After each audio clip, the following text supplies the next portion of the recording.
à nos enfants comme héritage, c'est aussi les actes que nous avons posés et qui constitueront les fondements pour traiter ce fondement.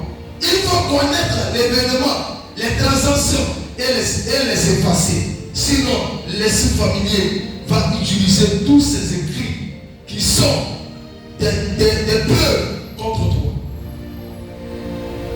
Ça, elles vont utiliser ça comme preuve. Et puis c'est normal.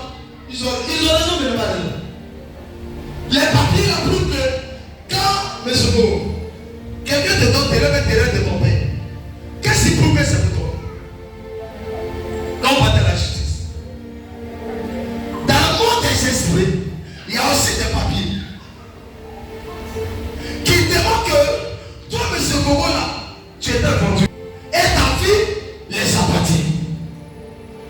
Maintenant, pourquoi il te libère là? Vous allez à la justice. Les esprits vont te convoquer spirituellement. Donc, qui va te représenter? Soit l'homme de Dieu, soit un archange pour venir juger l'affaire. Mais quand c'est jugé, l'homme de Dieu peut dire par exemple, chaque jour ne mange pas, ou ne soit faire des sacrifices, faire les moments déjà de retraite, souvent faire ceci, faire cela, pour que ces lois-là qui étaient litisées soient bannies, soient effacées sur ta vie. Maintenant, il y a d'autres qui sont têtus, les chrétiens têtus, les chrétiens voyous, les chrétiens donnés, tout est poussé, ils ne s'attendent pas. Ils sont là, ils raisonnent. Au lieu d'écouter, au lieu d'apprendre, au lieu de persévérer, c'est elle qui dit, je suis découragé. Mais qu'est-ce que le découragement va apporter dans ta vie? Qu'est-ce que le découragement peut changer dans ta vie? Ça n'a jamais changé dans rien. Le plus important, c'est la mentalité de la persévérance. Écoute-moi très bien, je lis d'une famille, les gens liés sont sorciers. Quand tu cherches, et puis tu as quitté de la ligne, et puis c'est pas parce que les gens sont faciles. Non, ça n'est pas facile. Si on t'a dit que c'est pas facile à t'employer, je sais pas, Jésus a dit, prenez mon courroie et suivez-moi. La croix, tu connais. La croix, c'est un problème. Jésus n'a pas dit que laissez mon problème, suivez-moi. Il dit, prenez et suivez-moi. C'est un que soit des fardeaux. Parce que tes parents ont laissé des fardeaux derrière ton dos. Tu n'avais pas de problème. Mais ton père, ton grand-père, ton arrière-grand-père, ton famille va l'unir. On tissait des alliances. Ils ont mis des fardeaux sur ta tête. Des fardeaux de pauvreté, des fardeaux de sécheresse, des fardeaux de maladie, des fardeaux de malédiction, des fardeaux. Et tout là-haut. Le Seigneur te dit, prends un fardeau. Et sur moi. Pourquoi? Il est la solution, le maître de l'univers, le créateur de l'univers. Le créateur de la terre, il a la capacité de ramener le fardeau en bénédiction. C'est pas toi qui que ma famille était pauvre, mais moi je suis devenu ici. Pourquoi? Parce que le fardeau que j'ai porté là, quand je suis venu à Jésus, Jésus a transformé mon fardeau en bénédiction. Jésus a transformé mon fardeau de malédiction en prospérité. C'est pourquoi Jésus, quand tu viens à lui, il prend des problèmes. Écoutez-moi, je vais vous choquer ce soir. Votre dossier se trouve avec Dieu. Il n'a pas les traité. Parce que tu n'as rien fait encore. Il ne faut même pas te quelqu'un. Puis mes dossiers, mes prières, mon désir, ça se trouve dans la maison de Dieu. J'ai un dossier, c'est mon avocat. Il s'appelle roi des rois. C'est mon avocat. Il s'appelle créateur de l'univers. C'est mon avocat. C'est lui qui plaît pour moi. C'est lui qui parle à ma faveur. C'est lui qui parle à ma faveur. J'ai mon avocat. Mon avocat c'est Christ. Mon avocat c'est Christ. Le monde n'a pas d'avocat. Moi c'est mon avocat. Le monde n'a pas d'avocat. Moi c'est mon avocat. Mon avocat c'est Jésus. Mon avocat c'est Jésus. Allez, c'est mon avocat. Mon avocat c'est Jésus. Les gens n'ont pas d'avocat. Mais toi, tu es quelqu'un qui parle. Qui dit, vos lois là, ça va payer. Quand les lois des sautés de vos familles, des sacrifices sont condamnés. Il y a un avocat qui présente. je peux appeler ça un papier de dossier. Et puis il m'a dit, moi j'ai le vrai, moi j'ai la CD. Quoi? Tu as photocopie. Moi c'est l'original. Toi tu as quoi? Toi tu as trafiqué. L'avocat m'a présenté le dossier. Il m'a dit, le sang de Jésus détruit tes races, d'enfants. Et le sang de Jésus me dit, lui n'a pas détruit. Et la Bible dit, celui qui a Jésus, il a la liberté. Il a Jésus maintenant. Il a Jésus. C'est la liberté.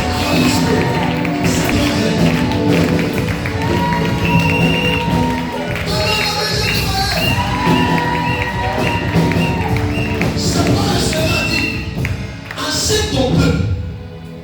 Il ne sait pas pourquoi. Il dit enseigne sur ce côté. Et après avoir fini de les enseigner, ils n'ont qu'à écouter. Mais tu vas voir.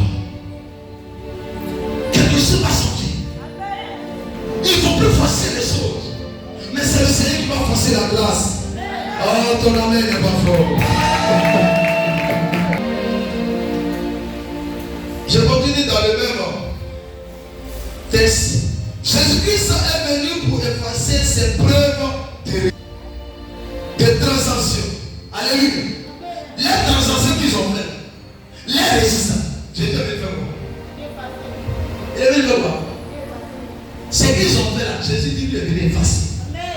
Donc, tiens attention, que ce soit les transactions, les résistants effacés dans ta vie. Oh, tu n'as pas compris ce soir. Le travail fait à la croix sur toutes les transactions qui ont été écrites contre nous. Alléluia. Nos pères ont péché.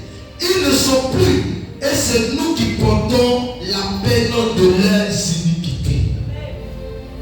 Écoutez-moi très bien. Mon père, mon grand-père n'est plus.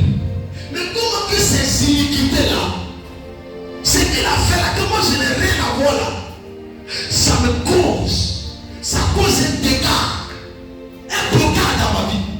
Qui envoie cela? C'est mon père.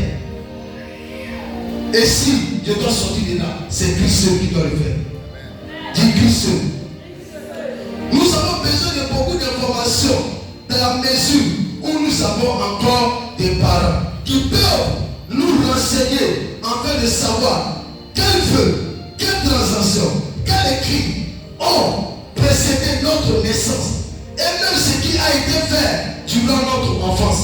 Le registre des transactions est très fondamental. C'est à cause de ce registre que Dieu ne peut pas intervenir d'une manière concrète dans nos vies. Alléluia. Parce que ces registres-là, ça cause problème. C'est ce qui sont les lois. Donc le Seigneur connaît la loi. Il connaît les principes. Dieu respecte. Non, Satan. Quand Satan dit à Dieu, il dit, quand Dieu m'a dit, il est écrit. Lui aussi dit quoi? Il est écrit. Amen. Pourquoi lui quand même il est écrit, il est écrit? Parce que c'est Dieu, Dieu ne peut pas se corriger. Quand il va te dire la Bible, il dit, Seigneur, comme il t'a dit, le salaire du péché c'est. Écoutez-moi, chrétien, c'est pas faire attention. Le salaire du péché. Donc, voici ce qu'il va faire. Quand Satan va venir, il va utiliser. C'est la Bible, mais va utiliser ce verset contre les chrétiens. Maintenant, Dieu peut agir. Dis pourquoi? Parce que le Seigneur ne peut pas se corriger. Donc, il ne peut pas agir. Il est là, mais il ne peut pas intervenir. Il va laisser Satan agir. Parce que lui me dit que le salaire du péché là, c'est la mort. Donc, Satan dit à Dieu, tu as dit toi-même. Donc, tu es menteur. Donc, Dieu, tu es menteur. C'est ce que Dieu m'a dit qu'il est menteur. C'est de là, il laisse Satan. Il te touche. Donc quand Satan te touche, lui il touche comment? Quelle touche ta vie? Ta vie devient comment? Ta vie devient bizarre, misérable. Juste ça même, toi tu comprends, Satan est plus fort que Dieu. Non, mais il y a quelque chose qui dit qu'il est fort. Tu lui as donné occasion. Qui le rend fort. Plus que ton Dieu. Est-ce que ça veut que le péché rend Satan fort contre notre vie. Tu veux vous aider? C'est pourquoi ces choses-là de nos parents nous créent problème. Les liquider de nos papas, à nous détruire. Nous, on n'a pas vu ça. Ils ont fait les trucs là dans les cassettes. Ils ont construit la famille. Ils ont dit, bon, petit enfant va mourir. Bon, petit enfant va mourir. Il doit laisser ta souffrance. Il n'a pas réussi. Nous, on n'était pas là-bas. On fait nos enfants. Premier enfant, elle ne reçoit pas. Il ne reçoit pas. Dernier enfant, il est voleur. Les frères sont là-bas. Les chercheurs de femmes. Tous ces gens viennent des iniquités de nos parents.